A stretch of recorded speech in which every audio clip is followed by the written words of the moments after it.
seja fortalecendo o nosso coração, animando o nosso espírito e nos dando a Deus a capacidade de enxergar através da lente do texto, da tua palavra, aquilo que pode acrescentar a nós na nossa caminhada diante dos dias que estamos vivendo. Conhecemos que a história, ela é cíclica, ela muitas vezes acontece de formas muito semelhantes, como aconteceu no passado, e parece que é isso que nós conseguimos enxergar quando lemos o texto sagrado de Oséias. Por isso, pedimos que o Senhor nos ajude a aplicá-lo em nossas vidas, com graça, sabedoria, e que, de alguma forma, o teu Espírito utilize da tua palavra para encaminhar as nossas vidas segundo os propósitos e direção do Senhor para cada um de nós. Oramos assim, com muita gratidão no coração, em nome de Jesus. Amém, Senhor. Amém, amém. Muito bem. Eu vou estar lendo o texto do verso 1 até o verso de número 6. Então, gostaria que você acompanhasse comigo aí. Oséias 9, versículo 1. Não se regozije, ó Israel, não se alegre como as outras nações, pois você se prostituiu, abandonando o seu Deus. Você ama o salário da prostituição em cada eira de trigo. Os produtos da eira e do lagar não alimentarão o povo. O vinho novo lhes faltará. Eles não permanecerão na terra do Senhor. Efraim voltará para o Egito e na Assíria comerá comida impura. Eles não derramarão ofertas de vinho para o Senhor, nem os seus sacrifícios lhe agradarão. Tais sacrifícios serão para eles como o pão dos pranteadores, que torna impuro quem o come. Essa comida será para eles mesmos, não entrará no templo do Senhor. O que farão vocês no dia de suas festas fixas, nos dias da festa do Senhor? Vejam, fogem da destruição, mas o Egito os ajuntará e Mênfis os sepultará. Mênfis era uma cidade do Antigo Egito. Os seus tesouros de prata, as urtigas vão herdar. Os cardos cobrirão totalmente as suas tendas. Então, Oséias 9, do verso 1 até aí o verso de número 6. E eu gostaria de começar com uma introdução rápida do livro Vivendo Provérbios, do Charles Swindoll. E ele coloca uma coisa bem interessante. Ele diz assim: cada momento de nossa vida em que estamos despertos, operamos de um ou outro ponto de vista, ou humano ou divino. Às vezes, refiro-me a eles como perspectiva horizontal ou perspectiva vertical. A humanidade permanece intencional e obstinadamente limitada ao horizontal. Nós protegemos zelosamente a autonomia que recebemos do céu, preferimos pensar, conservar nossas atitudes e conduzir nossas vidas independentes do nosso Criador. Consequentemente, as opiniões humanas nos influenciam mais que as instruções e os princípios de Deus. As soluções horizontais nos dão a ilusão de maior segurança e prazer. E, por fim, a nossa tendência é rejeitar ou ignorar soluções verticais aos nossos desafios. Eu entendo que Israel, nesse momento aqui, estava fazendo uma opção.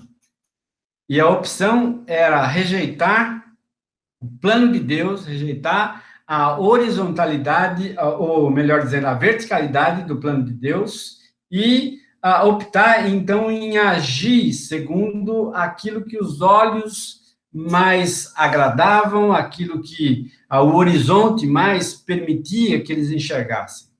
Então, dentro dessa opção, eles fizeram, então, eles tomaram, então, uma decisão de caminhar segundo os seus propósitos e não de acordo com a vontade do Senhor.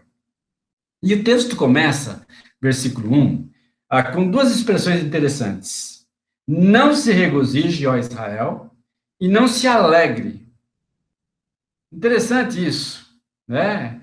Eu coloquei até uma frase aqui no meu esboço, né? Tá rindo de quê? Israel, vocês estão contentes, estão rindo exatamente do quê? Quais são os motivos que levam vocês a rir? Quais são os motivos que levam vocês a se alegrar? E aí eu fiz uma tabelinha aqui dos motivos verticais que Israel tinha diante dos olhos deles e que o nosso país hoje tem diante dos nossos olhos. Fazendo uma comparação muito clara. Por exemplo, no caso de Israel, Israel do Norte estava agonizando nos seus últimos dias de reinado. Parece que tudo estava decadente, tudo estava caindo diante deles mesmos. E eles estavam rindo. Se a gente olhar para a nossa nação, como é que anda a nossa economia? Nós estamos vendo aí, dia após dia, a deterioração da nossa economia. Né? Eu trabalho no ramo de alimentos, né? E uma das associações que nós participamos lá, eles dizem assim que em Campinas nós tínhamos 70 mil pessoas trabalhando no ramo de alimentos. Na primeira leva da pandemia, 25 mil pessoas foram demitidas. E agora, a estimativa é que até o mês de maio, mais 25 mil serão demitidas. Ou seja, nós estamos enfrentando uma tremenda crise que só está piorando. Então, me parece que nem Israel tinha motivo para rir, e nem nós.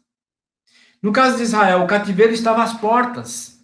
Eles iriam ser tomados por uma nação estrangeira e iriam ser escravos. Se a gente pensar no Brasil, qual é o nível de segurança que você tem hoje diante das situações nas quais você vivencia? Muito pouco, né? Perda das casas e colheitas, no caso de Israel. A nossa política em confusão. Né? No caso de Israel, uma nação abominável aos olhos de Deus, rejeitada aos olhos de Deus. No nosso caso, se a gente pensar, por exemplo, na questão da saúde pública, sabemos muito bem que não vai bem. O povo adúltero, idólatra, no caso de Israel. No nosso caso, muito semelhante. A nossa religiosidade popular extremamente confusa, né? Idólatra. Né? Uma das cidades que eu pastoreei no sul de Minas Gerais, que eu pastoreei não, que eu cuidava junto com as outras cidades ali e mais outros pastores também, né? Mas eu nunca morei naquela cidade. Chama Bom Repouso. Quando você chega na cidade, você tem uma imagem de uns 7, 8 metros de altura, bem grande mesmo, gigantesca, né? De uma Nossa Senhora, só que ela está descalça e pisando na cabeça de uma serpente. E essa é uma estátua que fica ali bem na entrada da cidade e que é reverenciada por todo mundo. E aí, o que a Bíblia diz sobre isso? Quem é que vai pisar na cabeça da serpente? É a Nossa Senhora ou é Jesus Cristo? Né? Nós sabemos muito bem. Mas essa confusão tamanha, né, que acontece, que ocorre no nosso país, ela está levando exatamente um distanciamento ainda maior do Senhor. Né? No caso de Israel, não havia mais nascimento, nem de pessoas e nem de criação. Essa semana eu vi uma estatística do nosso país em relação à pandemia, e parece que esse mês aqui, nós vamos fechar o mês com mais óbitos do que nascimentos. Ou seja, está morrendo mais gente do que nascendo. Isso nunca aconteceu. Sempre o número de nascimentos era muito maior do que o número de sepultamentos. Então, essa é uma crise tremenda que nós estamos vivendo. Né? Israel ficaria peregrino entre as nações. Né? Se a gente pensar um pouco também em quantos peregrinos fora do nosso país, né? Portugal, Estados Unidos, tanta gente brasileira espalhada aí, e saiu daqui exatamente por causa desses motivos todos que eu coloquei. E é muito comum em rodas de amigos a gente ouvir de pessoas que estão deixando o país, estão saindo daqui, né? Estão levando a família para outros cantos com o afã, com o desejo de terem um suposto sucesso na sua carreira, no que diz respeito à saúde, à segurança e uma série de coisas. Então, me parece que, se a gente fizer um paralelo entre Oséias e a nação brasileira, nós estamos ali para a passo. Né? Nós estamos muito semelhantes diante dessa realidade. Nós não temos motivo algum para rir. Agora, você e eu conhecemos a nossa cultura, conhecemos a nossa nação, conhecemos como é que é o povo brasileiro. E se você abrir o seu WhatsApp, o seu Facebook, o seu Instagram, você vai ver piada sobre piada, né? De situações trágicas no nosso país, né? De situações que eram para a gente estar chorando e não rindo, né? Mas o brasileiro faz piada de tudo, faz piada de tudo. Então, nós não temos motivo algum para rir, assim como Israel também não tinha motivo algum para rir. Né? Eu pensei uma frase aqui de um homem chamado Alec Moutier. Ele diz assim: para Israel, nos tempos de Oséias, a religião invadia todas as esferas da vida, menos a consciência. O que faltava era a essência da verdadeira religiosidade. Me parece que isso aqui também é algo que se encaixa dentro da nossa realidade. Israel tinha o entendimento de que a religião ela fazia parte do dia a dia. Ela estava inserida em todos os contextos, em todos os meandres da sociedade. Mas lhe faltava a consciência da verdadeira religiosidade, daquilo que efetivamente é importante aos olhos de Deus. E se você pensar nisso, eu levo você agora a pensar em Tiago, capítulo 1, versículo 27. Olha o que diz lá: a religião que Deus, o nosso Pai, aceita como pura, imaculada, é esta: cuidar dos órfãos, das viúvas em suas dificuldades e não se deixar corromper pelo mundo. E é interessante que Tiago aqui, ele é explícito, né? Ele é muito certeiro, né? Falando de atitudes, de posicionamentos, de ações, mas falando também da ação maior que tem dominado o mundo, a igreja e dominado a religiosidade, que é a corrupção do mundo. Ele diz, olha, cuidar dos órfãos, cuidar das viúvas, né, em suas dificuldades, e não se deixar corromper pelo mundo.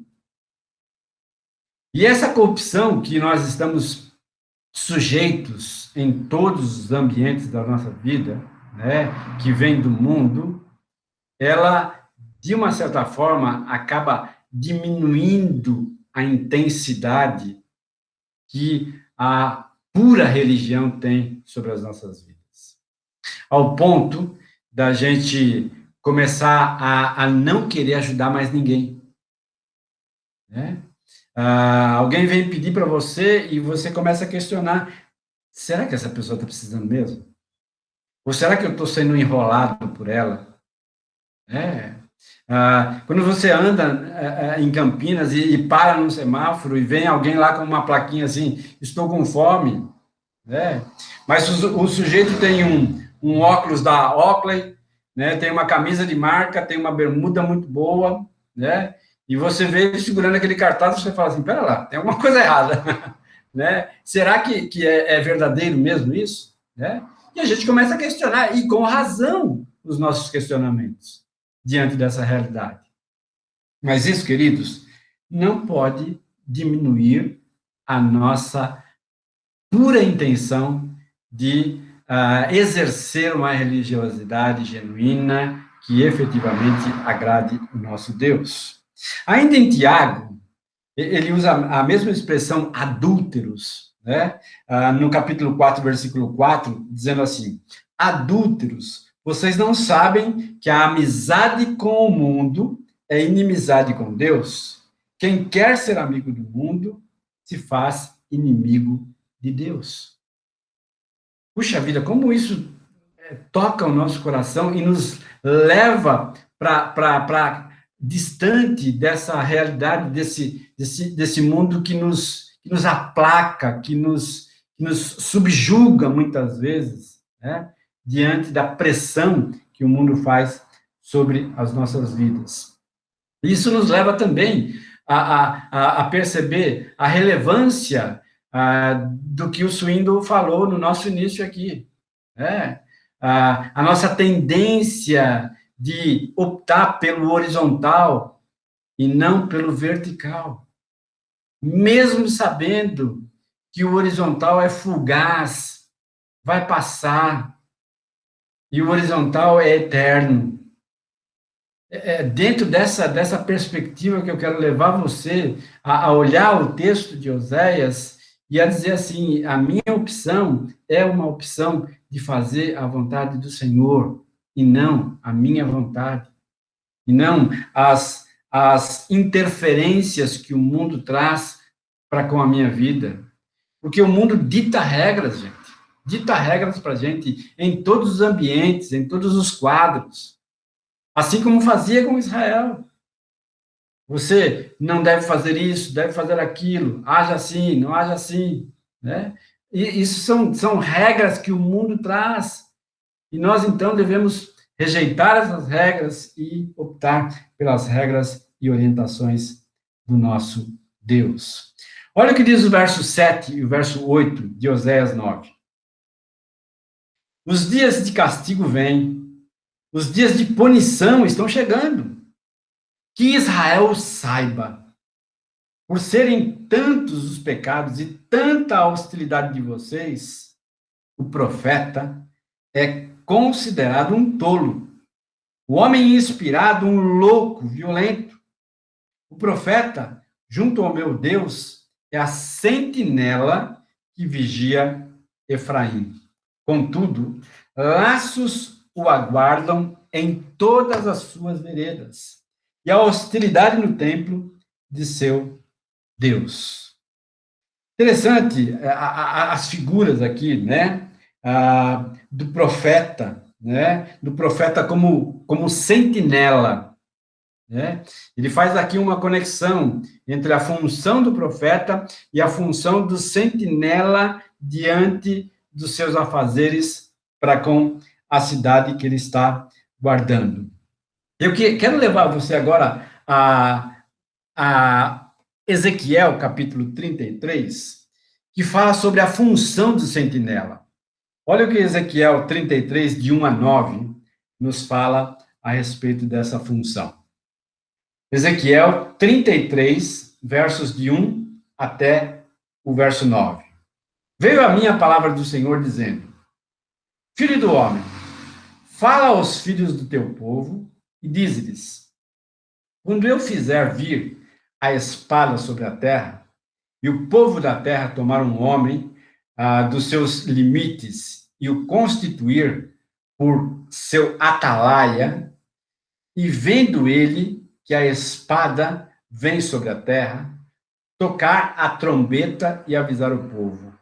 Se aquele que ouvir o som da trombeta não se der por avisado, e vier a espada e o abater, o seu sangue será sobre sua cabeça.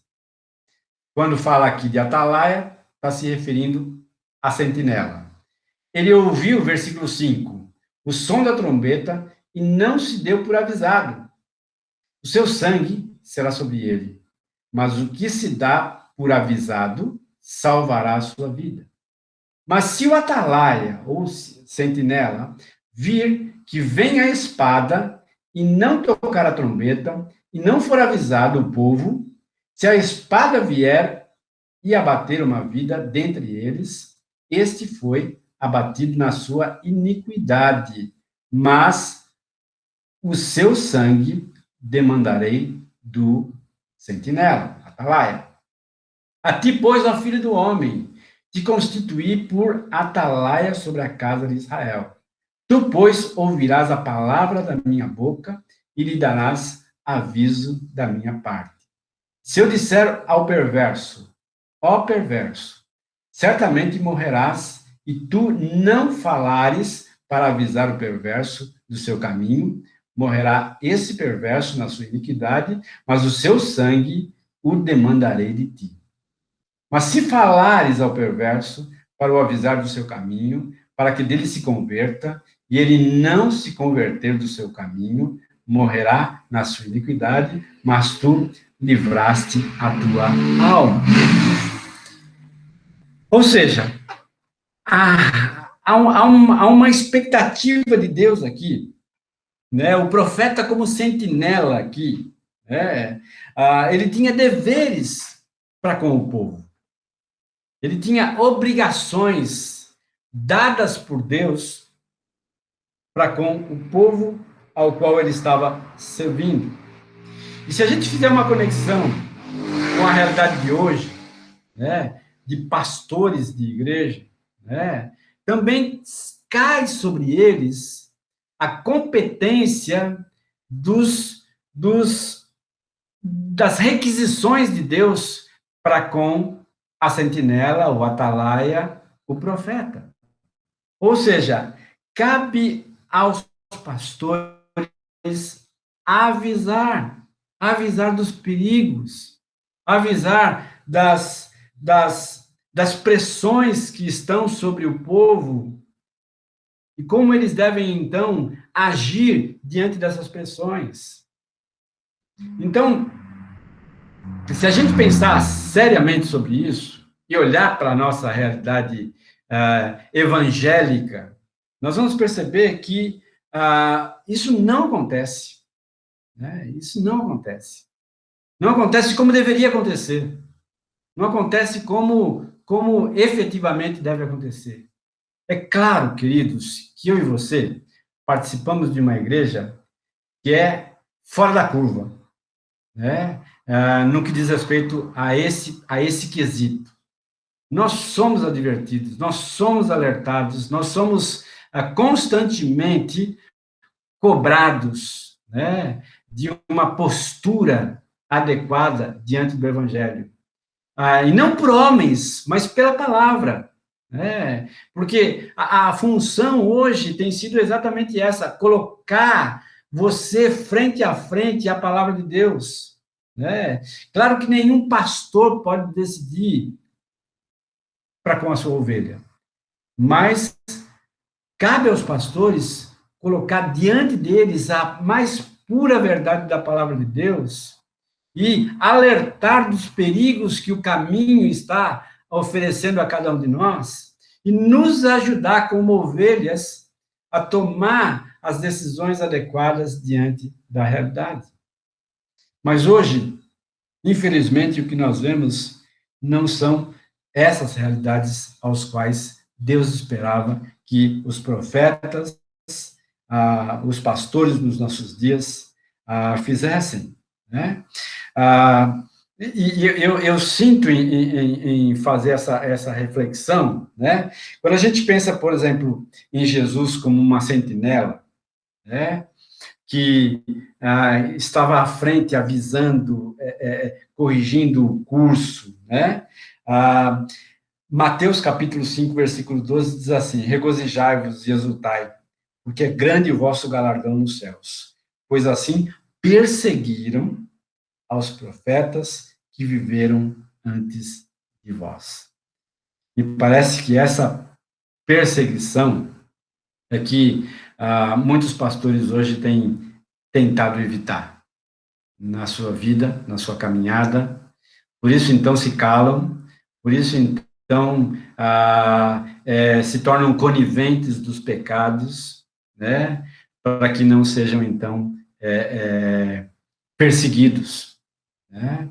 E eu estou falando isso com propriedade, porque durante muitos anos da minha vida eu fui pastor de uma igreja específica, né? Ou de algumas igrejas durante 25 anos da minha vida, né? E eu senti sobre a minha própria vida as pressões, né, financeiras, de ordens variadas, né, que vêm sobre os pastores. Infelizmente, o diagnóstico que nós fazemos é que muitos deles sucumbem porque acabam sendo vendidos diante desse sistema que é demoníaco, que é exatamente aquilo que Tiago diz que não deve acontecer, mas que tem acontecido constantemente, que é os padrões do mundo, o comportamento do mundo, as ideias do mundo sendo inseridas gradativamente sobre a igreja e sobre os caminhos da igreja. Né? Quero levar você agora ao verso 10 até o verso 14, ainda de Oséias 9. O verso 10 diz assim, versículo de número 10. Quando encontrei Israel, foi como encontrar uvas no deserto. Quando vi os antepassados de vocês, foi como ver os primeiros frutos de uma figueira. Interessante essas figuras, né? A condição espiritual de Israel aqui, durante a sua estada no deserto, né? Semelhante a uvas inesperadas, aos primeiros figos, né? Porém, depois de 40 anos no deserto, começaram a adorar Baal Peor, deus dos cananeus, relacionado então a pecados sexuais. Nós temos aqui a figura de um Israel que começou bem a jornada, mas que terminou mal. Que caminhou muito bem durante muito tempo com Deus, mas depois se desviou e acabou mal diante das expectativas de Deus para com Israel. E esse é um perigo também que ocorre conosco, né? Mesmo diante de uma sã doutrina, mesmo diante de os apelos do Evangelho para com as nossas vidas, nós podemos também se assemelhar a Israel em começar bem e terminar mal diante das pressões e diante das desconfianças que muitas vezes a incredulidade toma conta do nosso coração e a gente acaba achando que Deus não é suficiente para nós. Lembre-se, Deus sempre é suficiente. A palavra de Deus sempre é suficiente. Né? Nenhum apelo que é feito sobre você, que esse mundo o pressiona, né, é maior do que as direções, as orientações, a condução de Deus para com a sua vida. Lembre-se disso. Se empenhe nisso, né? Pulverize o seu coração diariamente com as verdades da palavra de Deus. Como se fosse uma inalação, né? Para que o seu sistema respiratório fique mais livre, né? A palavra de Deus inalada constantemente para com as nossas vidas, ela pode, então, nos ajudar a ter vigor espiritual e a ser mais capaz de rejeitar os apelos do mundo e caminhar na direção do Senhor das nossas vidas, né? Verso 11 ao verso 14 diz assim, versículo 11: a glória de Efraim lhe fugirá como pássaro, nenhum nascimento, nenhuma gravidez, nenhuma concepção. Já mencionei isso. Mesmo que criem filhos, porei de luto cada um deles. Ai deles quando eu me afastar. Vi Efraim plantado num lugar agradável, como Tiro, mas Efraim entregará seus filhos ao matador. Ó Senhor, que darás a eles? Dá-lhes ventres que abortem e seios ressecados. Uau! Que palavra dura, dura dirigida ao povo, né? Ou seja, para que o povo entendesse que quem de fato era o sustentador da vida deles. Deus precisou levá-los numa condição onde eles entendessem com clareza quem é que era o sustentador, o alimentador, o cuidador deles. Ou seja, a bênção não perdura quando o verdadeiro sustentador se afasta. Isso precisa ficar claro na minha mente e no meu coração. Se Deus tem te dado sustento para você, para os seus familiares, para a sua casa, lembre-se que isso é manifestação da proximidade de Deus sobre sua vida, sobre sua casa. Quando o sustentador se afasta, os problemas começam a chegar. Então, fique perto de Deus, fique perto da palavra de Deus. Não se aparte da igreja de Deus, não se aparte do Senhor, sustentador da sua vida. Versículo 15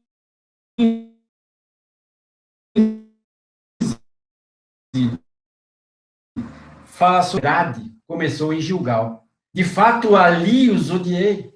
Por causa dos seus pecados, eu os expulsarei da minha terra. Não os amarei, mas todos os seus líderes são rebeldes. Mais uma vez, né? Toda a sua impiedade começou em Gilgal. De fato, ali os odiei. Por causa dos seus pecados, eu os expulsarei da minha terra. Não os amarei mais. Todos os seus líderes são rebeldes. Gilgal, histórico, né? Local onde Josué colocou os seus pés pela primeira vez na terra prometida. Local da primeira homenagem a Saul como rei. Local da volta de Davi do exílio. Santificado por seus altares. Se você for lá para Oséias 12, 11, você vê isso. Oséias 12, versículo 11. Diz assim, como Gileade é ímpia, seu povo não vale nada. Eles sacrificam bois em Gilgal, mas os seus altares são como montes de pedras num campo arado. Ou seja, um lugar que foi abençoador, foi abençoado, e presenciou tantas coisas boas, benéficas para o povo, agora estava sendo um lugar de impiedade, um lugar de sacrificar para outros deuses, e o Senhor, então, abomina essa realidade. Os versos 16 e 17, nós vemos aqui 4 condenações sobre Israel. 16 e 17 diz assim: Efraim está ferido, sua raiz está seca, eles não produzem frutos, mesmo que criem filhos, eu matarei sua prole querida. Meu Deus os rejeitará, porque não lhe darão ouvidos, serão peregrinos entre as nações. 4 condenações: esterilidade, carnificina, exílio e seriam peregrinos errantes na terra. Tudo isso, queridos, em função da maneira com que eles estavam vivendo diante do Senhor. Mão pesada de Deus, mas não para destruição, para o arrependimento, para que eles voltem, para que eles entendam a gravidade do buraco ao qual eles estavam envolvidos espiritualmente. Nós temos dito isso para vocês, né? Que Oséias é um livro que fala sobre o amor intenso de Deus, o amor desejoso de resgatar, de recuperar o povo para andar novamente com o Senhor. Mas um povo rebelde, um povo obstinado, um povo com a nuca dura, né, que não quer se render diante do Senhor, é um povo que precisa da mão pesada do Senhor. É interessante, eu tenho 2 filhos, já adultos, né? Mas eu e a minha esposa dizíamos assim: nós temos um filho dócil e um filho obstinado, né? O dócil, nós temos que tratá-lo de forma diferente do obstinado. Porque nós tínhamos um filho que nós dávamos uma ordem e ele obedecia na boa, sem questionar. O obstinado não obedecia, questionado, era rebelde, né? E, claro, o tratamento tinha que ser diferente. O rigor teria que ser diferente.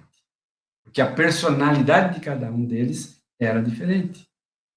E quando nós vemos o Israel nessa época aqui, nós vemos um povo extremamente obstinado, que não adiantava todas as verbalizações de amor para com ditas por Deus para com o povo, por boca dos profetas.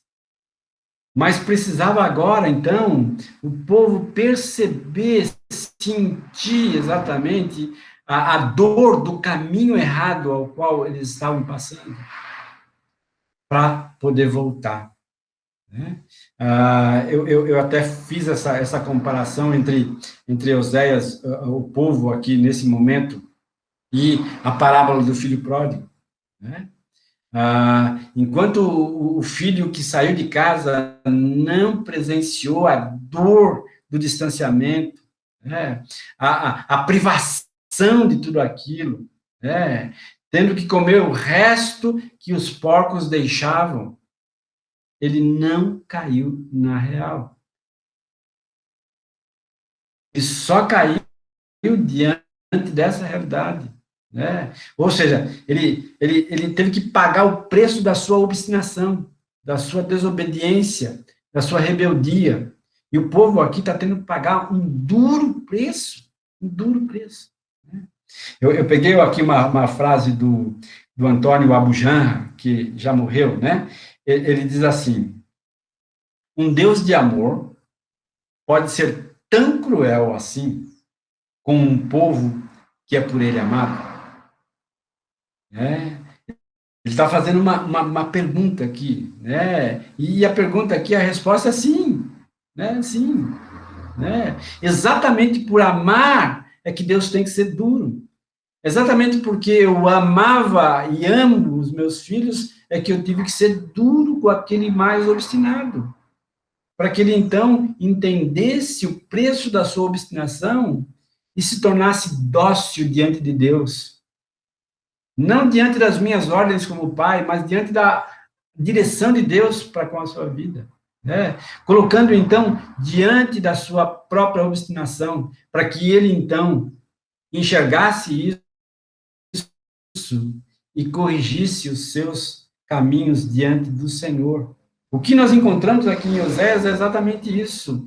Um Deus extremamente amoroso para com o povo, mas ao mesmo tempo extremamente pesado, duro, na expectativa, no desejo que esse povo se volte a ele novamente e caminhe nos seus caminhos. Né? Agora, se a gente fala isso fora do contexto cristão, né, as pessoas dizem assim, não, mas isso não está certo. Né?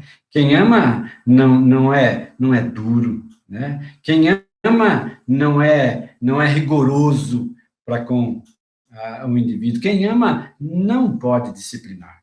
Né? Isso é exatamente o fermento do mundo, né? De um viés, né? De um suposto amor. Na verdade, não é amor coisa nenhuma. Né? Está muito mais preocupado com o trabalho que vai dar, né?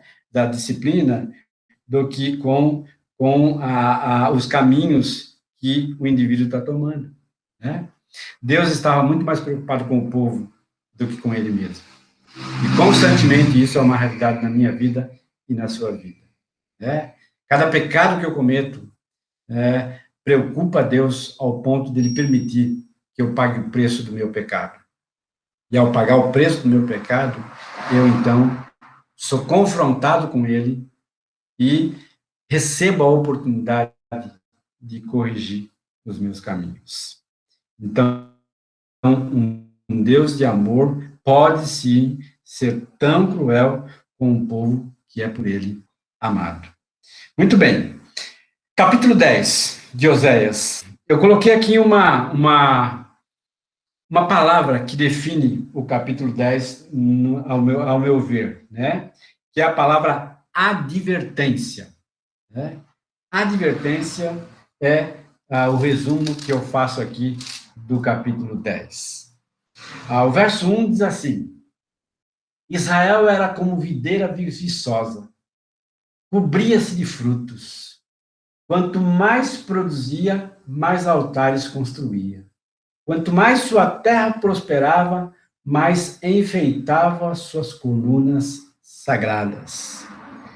Ou seja, diante da abundância, da bênção do Senhor, né, colheita abundante, prosperidade financeira, né, mais se multiplicava o culto promíscuo, mais se multiplicava a sofisticação dos cultos que eram oferecidos aos deuses pagãos.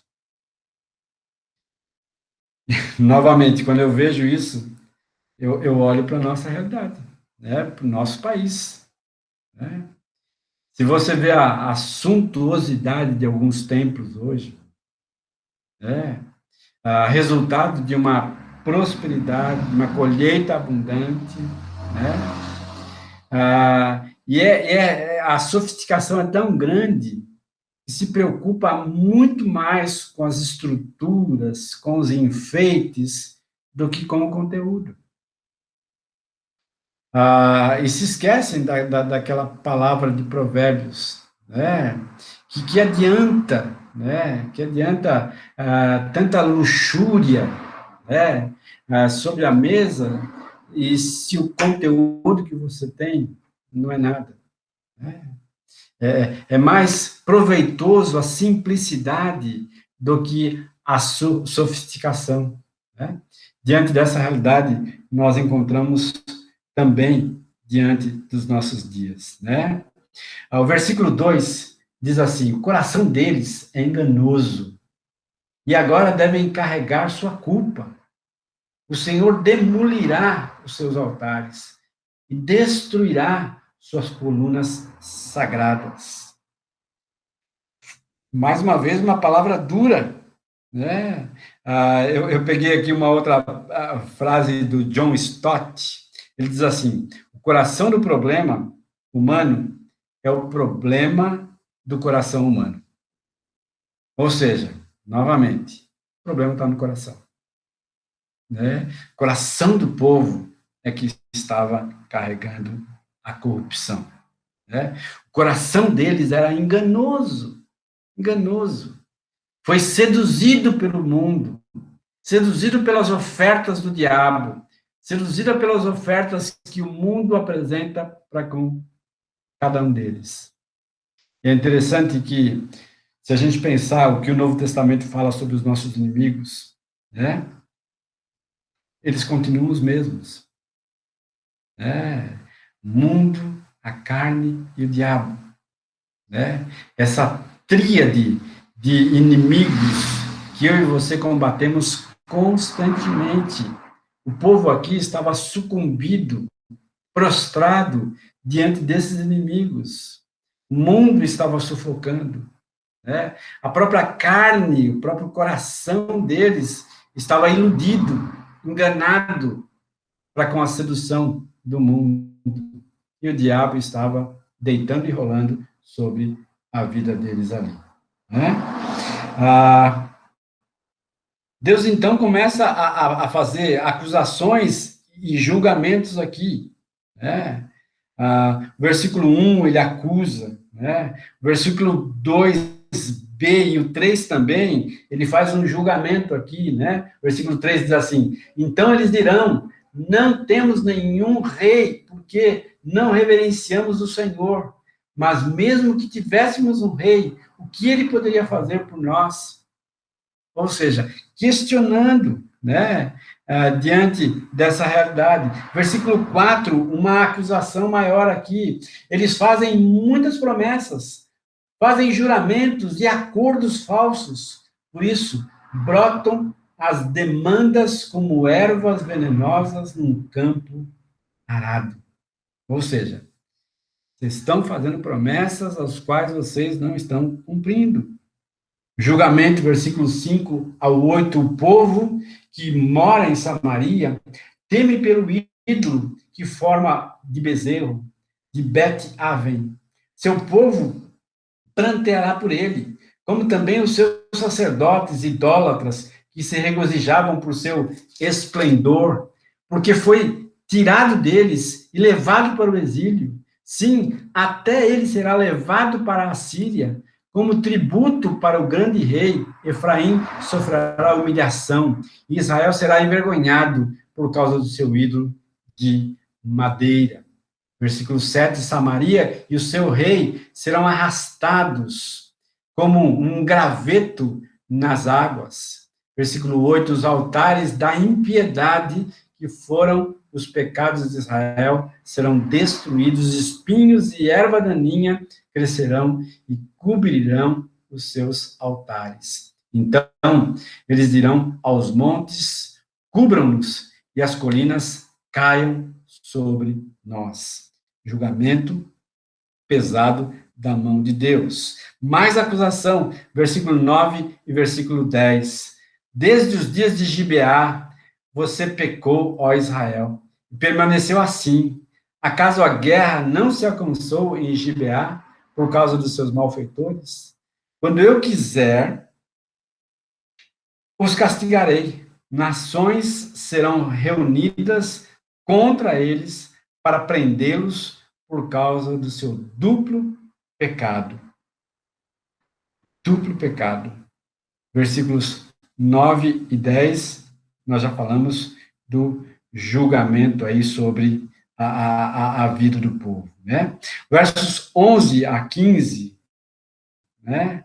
A hora aqui era oportuna de buscar o Senhor. Versículo 11 diz assim: Efraim era bezerro treinado, gostava muito de trilhar, por isso colocarei o jugo sobre o seu belo pescoço, conduzirei Efraim, Judá terá que arar, e Jacó fará sulco no solo, semeei a retidão para si, colham o fruto da lealdade e façam sulcos no seu solo não arado, pois é hora de buscar o Senhor até que ele venha e faça chover justiça sobre vocês. Ou seja, a hora era, portanto, de buscar o Senhor, de voltar-se para ele naquele momento de angústia e de severidade para com o povo.